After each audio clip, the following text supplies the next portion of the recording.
The last movie in the drive-in series, if you will,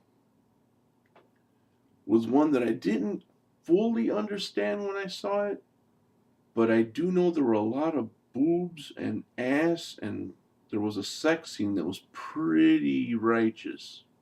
Bernie Casey is Dr. Black. Hiya, Doc. No, you can't try that serum on a human. A monster he could not control had taken over his very soul. A screaming demon rages inside, turning him into Mr. Hyde. This is no nightmare, Doctor. You're real.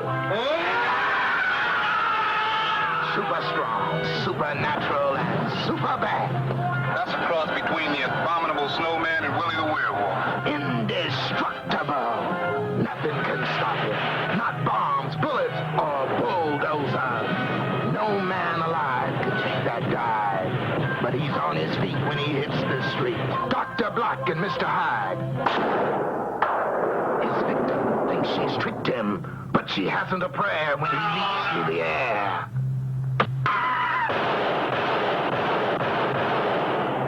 Shot full of lead and he still ain't dead. In a moment, you look like me. Dr. Black and Mr. Hyde. Don't give him no sass or he'll kick your ass. Jump back, Jack, for your skull is cracked. The barflies are trying, but their bodies keep flying. The dude stood tall till his butt hit the wall. When the boys go rushing, Mr. Hyde starts crushing. The crowd is hushing as the blood comes gushing. There's a heel behind the wheel when Hyde takes his ride. No man can survive when he shifts into drive. It ain't no jive trying to stay alive. Silky won't revive from his final nosedive. Brother man, this situation is rapidly becoming insalubrious, meaning we about to stomp a mud hole in your ass. From the first verse to the last black, it's Dr. Black and Mr. Hyde, starring Bernie Casey, Rosalind Cash, Stu Gillum, directed by William Blackula Crane. Dr. Black and Mr. Hyde. When I saw Dr. Black and Mr. Hyde in the drive-in, it was called The Watts Monster. But all I remember was that this guy turned like ghostly pale and started doing a lot of heinous shit. But I started to think later on in life, did they purposely try to make him white to make him the bad guy? Because he got really super pale. Even his hair looked whiter. And his eyes looked blue. Hey, Dr. Black and Mr. Hyde wasn't the only blaxploitation horror back then. There was also this little beauty. You shall pay, Black Prince. I curse you with my name. You shall be Blackula. Blackula, the Black Avenger, rising from his tomb to fill the night with horror. Blackula, Dracula's soul brother, deadlier even than he. You know, he is a strange dude. You're the nut that ran in front of my cab. You're the only imbecile on this street. Boy. Blackula. Look at man, you found, she's got to be around here somewhere. Now listen, you take your hands off of me. I don't know you. He thirsts for your blood. He hungers for your soul. Warm young bodies will feed his hunger. Hot, fresh blood will quench his awful thirst. Make it a Bloody Mary. Are you, into the occult? No! How about the, heavy stuff? What do you think of vampires? Vampires? I think they're possibly the most fascinating of all.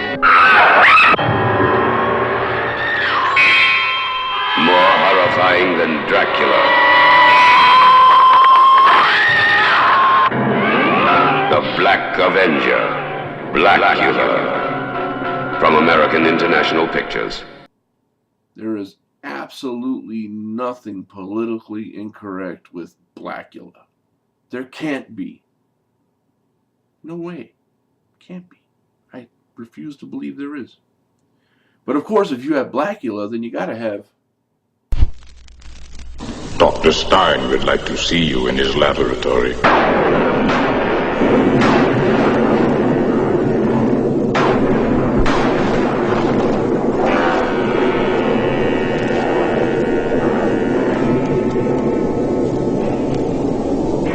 What brings you to California? Well, I just arrived from New York. My fiancé was wounded in Vietnam, and the doctors there wrote and told me he was being transferred to the Veterans Hospital here. He was seriously wounded when a landmine went off under him. Eddie, this is Dr. Stein. The doctor I studied with when I was in school. Now, tell me once again, Eddie, what do you feel? That was my middle finger. That's correct.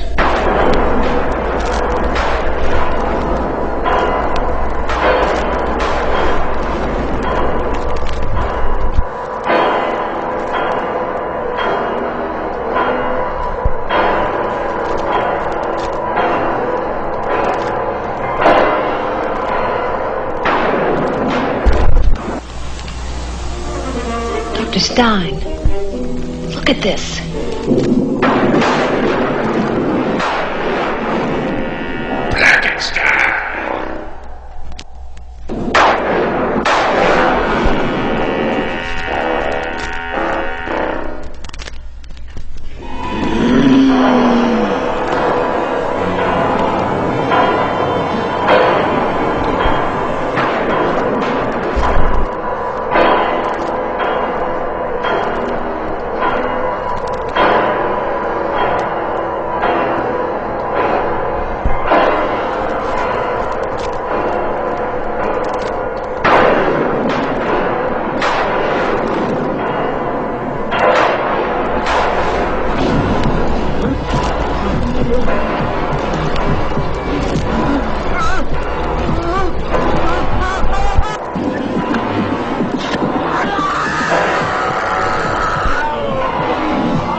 I think when Blackenstein was made, the Vietnam War was still pretty fresh in everyone's mind, so they had to make a reference to it somewhere. And that's how they pulled it off. A returning Vietnam vet who had been injured, and he got rebuilt here and there, and somehow became Blackenstein. What, you want demon possession too? Well, how about this then? Was Abby. This was Abby. A woman loved and in love until that night when something evil came looking for a soul to possess.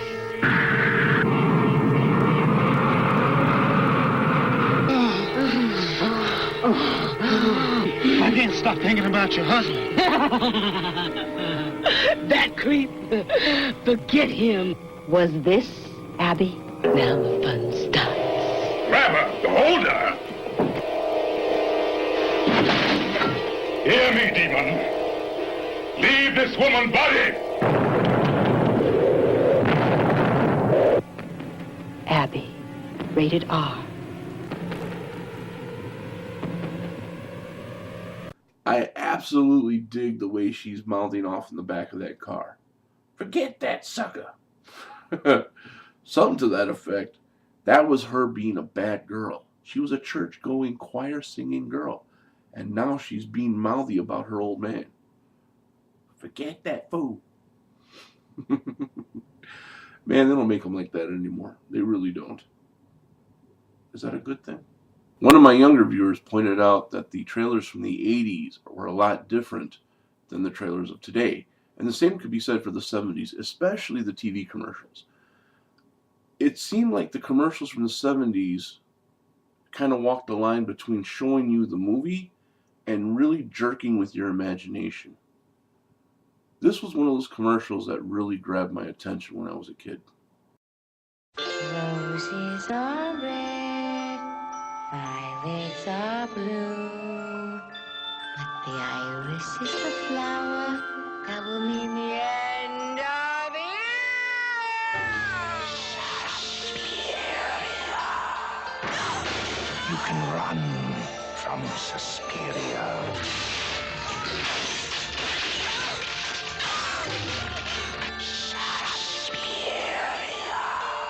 You can hide from Suspiria.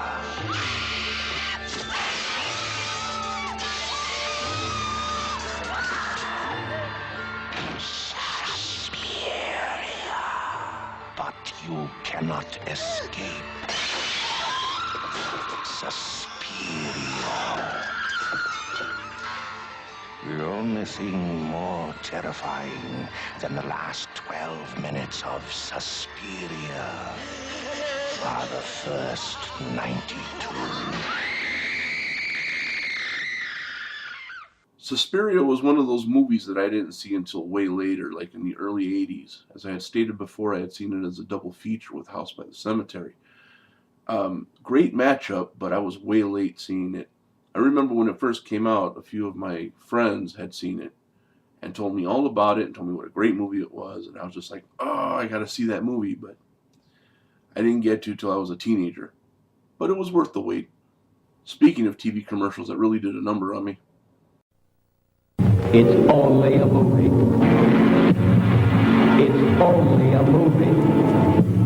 Remember, it's only a movie. House on Dead End Street. Rated R. In the early 70s, there was a movie released titled Snuff. This was the first time that term was used, and a lot of people say that's where that term was coined, was in that movie. Before then, there was no such thing as a snuff film. Not by that title, anyway. Later on, the concept of the snuff film was used in Last House on the Left. That's what the movie is about. A guy who begins making snuff films in an abandoned house. But by that TV commercial, you don't know that. You just know that the movie is something that's going to mess with your head, and you have to keep telling yourself, it's only a movie. That face, I don't know what was up with the face on that girl, man. I didn't know what to think when I was a kid. And I know when she turned around, she was shaking, and I was like, what's going on? What's going on? And then she turned around with that creepy zombie-looking face, and she's like, ah! And I didn't care what the movie was about. The commercial scared the shit out of me.